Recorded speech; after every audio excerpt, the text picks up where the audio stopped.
Hi, my name is April Foster, and this is Take Time to Be Holy, Lesson 11.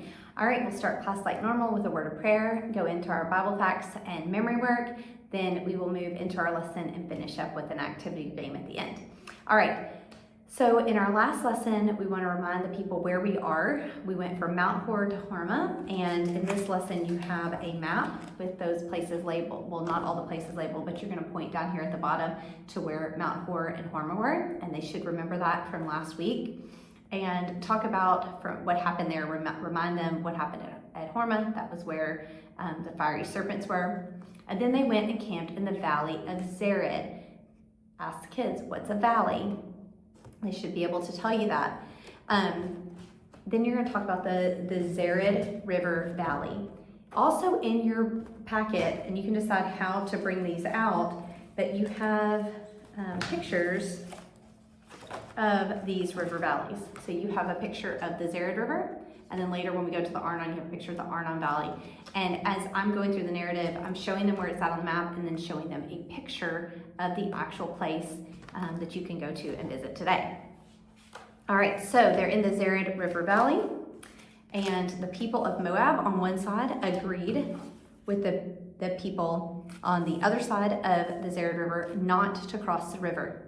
And it's pretty easy to use a river as a boundary because it generally doesn't change. And people know when I get to the river, I need to stop. I need to not go over the other side of the river valley between the Moabites and the Edomites. Now, the people also wanted to pass through on a place called the King's Highway.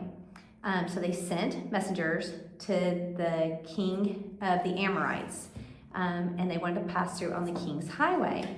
And the king said, no, wrong picture. The king said no. And so part of the map that you have, and this is the one I used with the younger kids, is where it has their picture of where they live. So you have the king of Moab, and then you have the king of the Amorites, and then you have Og up here, which is the king of Bashan, and you have those people labeled on your cast of characters sheet as well. I kept this out the entire time because there's a lot of characters in here, and so it's very easy to get confused in their mind. In my mind too.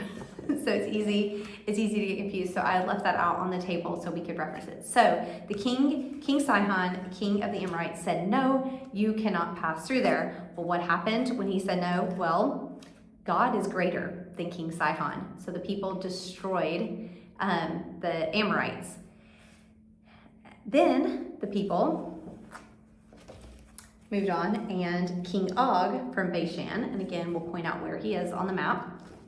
King Og from Bashan knew that he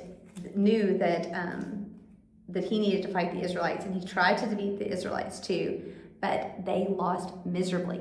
God told them to utterly destroy the King's Og and his army. And what did the people do? They utterly destroyed them. So what does it mean to utterly destroy? Is there any survivors left? No, there are no survivors left. All right, now because of what had happened to the Amorites and the people of Bashan, somebody was scared. And that somebody was King Balak. King Balak was king of Moab, down here at the bottom. All right, remember it's from between the Zered River and the Arnon River. We've talked about those places previously in the lesson. All right, so King Balaam is very scared. He is exceedingly scared. So what does it mean to be exceedingly scared? Abundantly, very, very, very scared. And he was scared because God had made those people into a great nation, and he had heard about the victories that they had had over the Amorites and over the people of Bashan. And so he decided to send messengers to Balaam because he wanted Balaam to curse the Israelites. All right, what does it mean to curse? And we talk about that. It's the opposite of give a blessing. It means to say bad things. So he wanted to send messengers to Balaam. Every time I talk about Balak, I'm using the word king in front of it because Balaam and Balak are very close words phonetically. So I'm making sure that they understand this is the King Balak versus Balaam. All right, so we go to the story about Balaam And the messengers that first came, he said no, because he inquired of God. Was that the right thing to do? Yes, it was the right thing to ask God if he should go. And God said no, so he turned the money down. But did Balaam really want to say yes? He did. So King Balak sent more messengers and more money. And this time Balaam asked God again. But did Balaam know what God wanted him to do? Yes. Balaam knew what God wanted him to do, but instead he asked again, and God allowed him to say yes. So he said yes eagerly. So he gets on his donkey, and they're riding through a field, and the donkey sees the angel, and you know the story. And as you walk through the story, you have a graphic for each one of them. This is pretty intense. You have 20 pages here to laminate. He's going through the vineyard, and where the side of his leg gets crushed, he goes further down the way, and the donkey lays down, and then the angel reveals himself to Balaam and tells tells Balaam to go on to the land of Moab, but he doesn't get to curse Israel. He can say the words that God says that he can say. And so instead of cursing Israel 1, 2, 3 times, Balaam was told to bless Israel 1, 2, 3 times. And you can see King Balak's reaction to that. He was not happy with that. And you can have the kids look at the picture and see what they think about King Balak's reaction. All of this is in your lesson narrative, with a lot of it with text directly from the Bible, which I love, because this is a passage that the kids can really hear straight from the Bible and understand. And so that's an exciting part of the lesson. So this is a very intensive lesson to do.